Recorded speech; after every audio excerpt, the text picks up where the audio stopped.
Range calculation অনুযায়ী আগামীকাল যেখানে নিফটির ক্ষেত্রে ট্রেন্ডিং মুভমেন্ট হবার সম্ভাবনা বাড়ছে, সেখানেই কিন্তু ব্যাংক নিফটির ক্ষেত্রে ন্যারো রেঞ্জ তৈরি করেছে।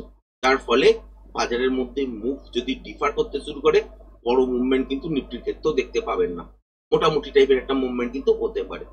বাট কেন বলছি, যদি দেখা যায় যে মর্নিং থেকেই নিফটির ক্ষেত্রে খুব সুন্দর মুভমেন্ট হতে শুরু করেছে, তাহলে কিন্তু ব্যাংক নিফটিকেও সঙ্গে সঙ্গে তাল মিলিয়ে চলতে হবে।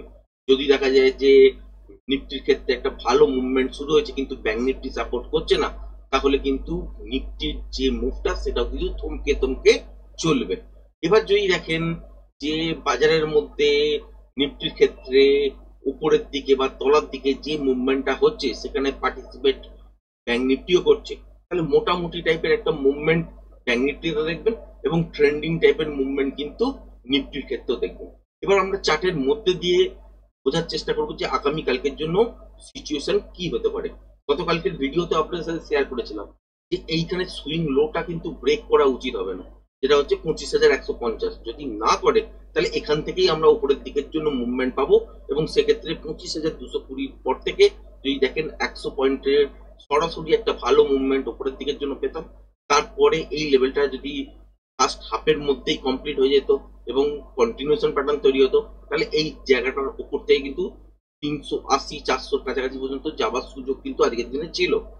আজকের দিনে মর্নিং এ যদি দেখেন তাহলে এই লেভেলটা ব্রেক করেছে। গতকালকের ভিডিও তো আপনার সাথে আলোচনা করেছিলাম, যদি ব্রেক করে দেয় তাহলে সেক্ষেত্রে কিন্তু তলার দিকের জন্যই মুভমেন্ট হবে এবং সেই মুভমেন্টটার ক্যাপচার করতে গিয়ে আজকে দেখা যাচ্ছে কি যে খুব বেটার যে মুভমেন্ট সেটা কিন্তু বলা যাবে না, কারণ পড়েছে অনেকটাই, কিন্তু তারপরেও কিন্তু যদি অপশনের প্রিমিয়াম দেখেন তাহলে কিন্তু সেই রকম ভাবে কিন্তু হাইপ হয়নি, মানে উপরের দিকের জন্য যে মুভ করা উচিত প্রিমিয়াম সেই রকম ভাবে কিন্তু সেই রকম মুভমেন্ট হয়নি।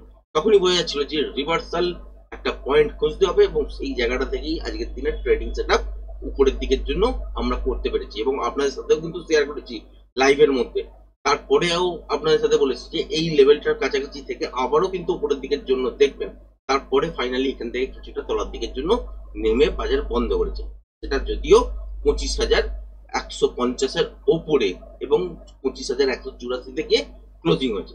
কালকের দিনের জন্য কি দেখবেন, কালকের দিনের জন্য ক্লিয়ার কাট যদি দেখেন তাহলে উপরের থেকে তলায় একটা সুইং কে বেছে নিন, যেটা হচ্ছে এইখানে একটা, যেটা হচ্ছে 25,262, আর তলার দিকে যদি দেখেন তাহলে হচ্ছে এই লোটা, যেটা হচ্ছে 25,085। এই লেভেলটাকে যদি ব্রেক করে দেয় তাহলে তলার দিকে কিন্তু আমরা 25,000 পর্যন্ত নেমে আসবো, সেক্ষেত্রে 24,980 এই জায়গাটাও দেখতে পারি যদি 25,085 এই লেভেলটা ব্রেক করে দেয়।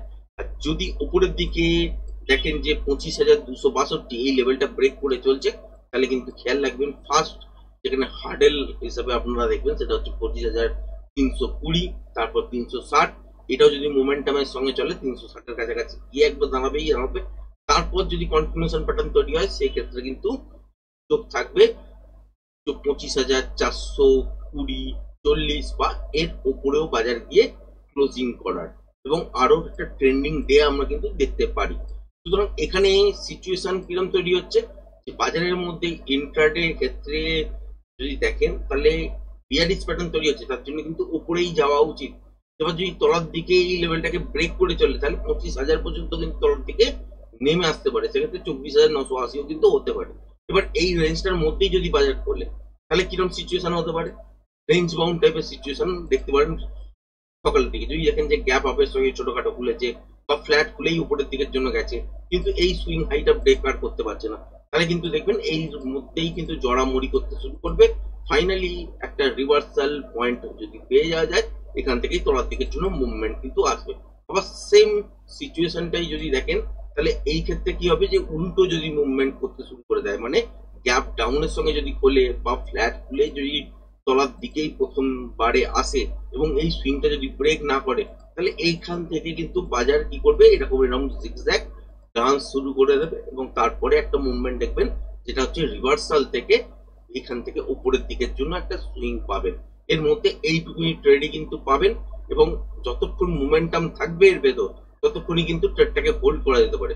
মোমেন্টাম যেখানে গিয়ে লস হবে সেখানে গিয়ে কিন্তু একবারে এক্সিট হয়ে যেতে হবে, কারণ মর্নিং এর দিকে ট্রেড মোমেন্টাম তো পাবেন, যে মোমেন্টামটুকুনি পাবেন সেটাকে ইউজ করতে হবে। আর যদি দেখা যায় যে কোনো কারণে বড় সড়ো গ্যাপ আপ বা গ্যাপ ডাউন হয়ে গেছে, যার ফলে এই রেঞ্জটাকে ব্রেক করে দিয়েছে, তাহলে সেক্ষেত্রে কি সিচুয়েশন দাঁড়াতে পারে যে এইটার উপরে যদি দেখেন যে গ্যাপ আপ হয়ে গেছে, তারপর দেখলেন যে তলার দিকের জন্য এইরকম এরকম মুভমেন্ট গুলো হচ্ছে, রিটেস্ট হয়েছে, বারবার তলার দিকের জন্য বাজার এসছে, তাহলে সেক্ষেত্রে এই মুখটা তলার দিকের জন্য আর শিফট হবে না, তখন কিন্তু মুখটা উপরের দিকের জন্য শিফট হবে। ক্লিয়ার? এবং সেক্ষেত্রে আপনারা কত দূর দেখতে পারেন, 25,320, 360 এই পর্যন্ত কিন্তু একটা স্ট্রেট মুভ আপসাইড দিকের জন্য আপনারা পাবেন। এরপরে কি দেখতে পারেন, যদি দেখা যায় যে কন্টিনিউশন প্যাটার্ন তৈরি হচ্ছে তবেই কিন্তু নেক্সট উপরের দিকের জন্য, আদারওয়াইজ রিভার্সাল যদি প্যাটার্ন তৈরি করে তাহলে এখানে জিগজ্যাগ নয়েজ এবং তলার দিকের জন্য এই সিচুয়েশন কিন্তু দাঁড়াবে। এবার যদি গ্যাপ ডাউনের সঙ্গে করলে বড় সড়ো এবং এই রেঞ্জটাকে ব্রেক করে করলে, তাহলে কি সিচুয়েশন দেখতে পাবেন যে বাজার কিন্তু গ্যাপ ডাউনের পর একটা চেস করার চেষ্টা করবে, সেক্ষেত্রে ওপরের দিকের জন্য বাউন্স করবেই করবে।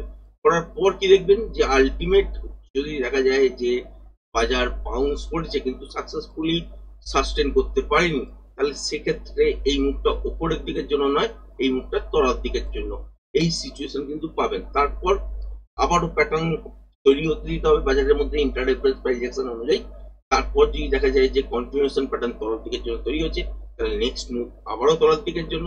আদারওয়াইজ যদি রিভার্সাল প্যাটার্ন তৈরি হয়ে যায় তাহলে রেঞ্জ বাউন্ড টাইপের সিচুয়েশন হবে, সেখানে ট্রিকি নয়েজ চলে আসার কিন্তু সম্ভাবনা থাকবে। তা সত্ত্বেও যদি প্যাটার্ন তৈরি হয় রিভার্সাল এবং ট্রেড করার সুযোগ হয়, তাহলে কিন্তু এখান থেকে আপসাইডের দিকের জন্য মুভমেন্ট আসবে। তার জন্য লাইভ মার্কেটটা আপনাকে দেখার দরকার আছে। এছাড়া কিন্তু এখান থেকে কি অ্যাকচুয়ালি সিচুয়েশন এইখানে আসার পর হবে বা উপরের দিকে এইসব জায়গায় আসার পর হবে, সেটা লাইভ মার্কেট যতক্ষণ না দেখবেন বা প্যাটার্ন যতক্ষণ না লাইভ মার্কেট তৈরি হবে ততক্ষণ পর্যন্ত কিন্তু বোঝা যাবে না যে সেকেন্ড মুভটা কি হতে পারে। ব্যাংক নিফটির ক্ষেত্রে যদি দেখেন, ব্যাংক নিফটির ক্ষেত্রেও সিচুয়েশন প্রায় সেম, ন্যারো রেঞ্জ তো তৈরি করেছে। কালকের দিনের জন্য একটা কথাই বলবো যে সেল অফ কোথা থেকে আসতে পারে, একদম তলায় এই সুইংটা ব্রেক করলেই মোটামুটি আসতে পারে, কিন্তু এটা একটা রেঞ্জের মধ্যে সেল হবে। মানে যদি দেখা যায় যে 55,468 এই লেভেলটাকে ব্রেক করে দিয়েছে, তাহলে তলার দিকে কিন্তু 55,175, 70 এই জায়গাটার কাছাকাছি পর্যন্ত বা 159 এই জায়গাটার কাছাকাছি পর্যন্ত আসতে পারে, এটা একটা রেঞ্জ। এবং যদি দেখা যায় যে গ্যাপ ডাউনে খুলেছে এবং এই লেভেলটাকে ব্রেক করে তলার দিকের জন্য সাস্টেন করছে, তাহলে ফার্স্ট মুভ একটা চেস করার পর যদি আবার লেভেলটাকে ব্রেক করে, তাহলে মোমেন্টামের সঙ্গে যতক্ষণ পর্যন্ত তলার দিকের জন্য মুভ থাকবে সেই ক্ষেত্রে সেটা ক্যাপচার করা যেতে পারে, কিন্তু বড় সড়ো গ্যাপ ডাউন হবার সম্ভাবনা কালকের দিনে কম। এবার যদি দেখা যায় যে ছোটখাটো গ্যাপ আপ হয়েছে এবং এই সুইংটাকেই ব্রেক করে দিয়েছে, যেটা হচ্ছে 55,666, তাহলে কিন্তু তলার দিকে একটা রিটেস্ট করতে দেবেন। গ্যাপ আপে খোলার পরই সঙ্গে সঙ্গে ট্রাই করতে যাবেন না, তলার দিকের জন্য রিটেস্ট হওয়ার পর যদি দেখেন যে আবারও লেভেলটাকে ব্রেক করে কন্টিনিউ সাস্টেন করছে, তাহলে এই মুভটাই উপরের দিকের জন্য কন্টিনিউ হতে পারে। এবং সেক্ষেত্রে ফার্স্ট এইখানে সুইং হাই হিসেবে বুঝতেই পারছেন, যেটা হচ্ছে 55,830 এই জায়গাটা। এর পরেও যতক্ষণ মোমেন্টাম থাকবে সেক্ষেত্রে ফার্স্ট মুভটা আপনারা নিতে পারেন। তারপরে দেখতে হবে আবার প্যাটার্ন তৈরি হচ্ছে কি, সেই অনুযায়ী আবারও কিন্তু অ্যাকশন শুরু হবে।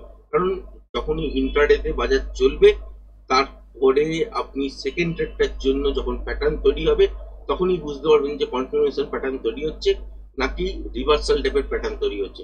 যদি কন্টিনিউশন টাইপের প্যাটার্ন তৈরি হয় তাহলে প্যাটার্নটাকে আইডেন্টিফাই করতে হবে, বা রিভার্সাল প্যাটার্ন হলেও আইডেন্টিফাই করতে হবে ফার্স্টে প্যাটার্নটাকে, সেই অনুযায়ী প্রজেকশন লেভেল ড্র করতে হবে, তারপরে কি অ্যাডজাস্ট লেভেল সেট করতে হবে, তবেই অ্যাকচুয়াল টার্গেট পাবেন, তারপর ট্রেড কিন্তু ওপেন হবে। এই সিচুয়েশন কিন্তু দাঁড়াচ্ছে। আগামীকাল একটা বেটার মুভ আপনারা দেখতে পারেন যদি ব্যাংক নিফটি একটু সাথ দিয়ে দেয়, তাহলে কিন্তু নিফটির ক্ষেত্রে খুব সুন্দর মুভমেন্ট কিন্তু কালকের দিনে আপনারা দেখতে চলেছেন এবং সঙ্গে ব্যাংক নিফটিও কিন্তু পাবেন।